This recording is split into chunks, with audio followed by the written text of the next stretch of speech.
Lord Peter Mandelson has been arrested on suspicion of misconduct in public office. This comes after claims he leaked confidential UK government memos to Jeffrey Epstein. Police searches are continuing at the former home of Andrew Mountbatten-Windsor, former prince. Pressure mounting for a wider investigation into his links with Jeffrey Epstein. The government hasn't ruled out a judge-led inquiry or changes to the line of succession, something that the Australians in the last wee while have written to Starmer asking for. Chris Shipp is Royal Editor at ITV News and joins us live from London. Chris, lovely to have you on the program. Hi, how are you? Morning. Very well, thank you. Can you first of all just fill us in on what's going on with Mandelson? An arrest is what's going on with Mandelson. I mean, there are two police investigations, criminal investigations here in the UK at the moment. One relates to Lord Peter Mandelson, senior government aide of, when I was doing politics for Gordon Brown all those years ago, and before that Tony Blair. But more recently, the British ambassador to Washington. He has been arrested by the Metropolitan Police here in London and is currently being questioned. There are the pictures. I think you can see. No, those are not today's pictures of him being arrested. That's him getting into his car, but that's the house from which he was arrested earlier. And the other criminal investigation ongoing at the moment is the one that you mentioned into Prince Andrew, the former Prince Andrew, and whether or not he committed a crime under misconduct in public office. And that's why he was arrested last week on Thursday. And not much sympathy amongst the British public for these two men right now, Chris. I mean, you know, every police investigation has got to take its course, but it would be fair to say that when it comes to Andrew Mountbatten-Windsor, he's not, shall we put it this way, the most popular royal. In fact, he's always right at the very bottom of the list.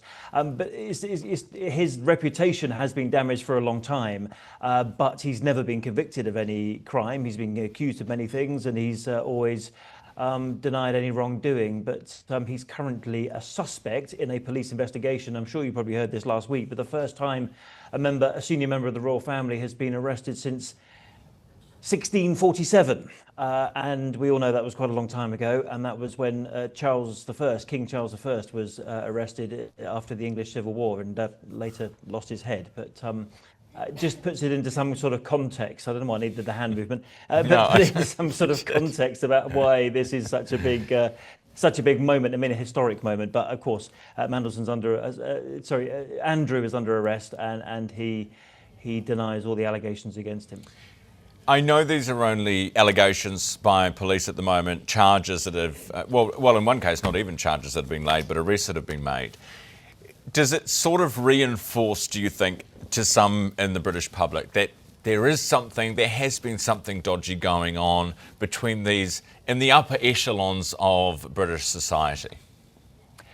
I mean, I think that is potentially what these Epstein files have created, that impression. Although, you know, there's plenty of people in America right now who are saying, how come is it that the Brits are taking this seriously and they're launching criminal investigations and arresting people, but yet in the US, absolutely nothing is happening at all?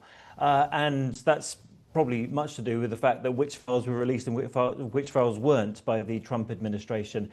But yeah, I think there are questions at the moment about, did we look into this seriously enough? Did the monarchy turn a blind eye? Did the late Queen Elizabeth not see what some other people were seeing when it came to the behaviour of her son, be that criminal or otherwise? You know, did she make a misstep in not dealing with this problem earlier and leaving effectively a time bomb for her son King Charles to deal with? And he's done what he could, of course, but I think there is damage being caused to the reputation of the monarchy right now.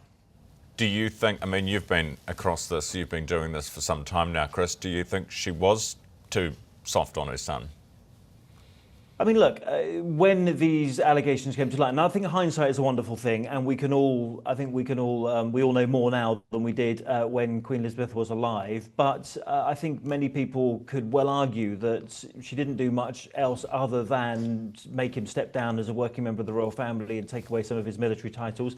at the point of her death, he was still a prince, he was still a duke, he still had that big house he was refusing to move out of, and it has been left to King Charles to sort all of that out. So, it could be argued, and you do hear anecdotally that whenever anyone had a kind of issue when it came to the former Prince Andrew, and they went to Queen Elizabeth about it, well, it never went very far, put it that way.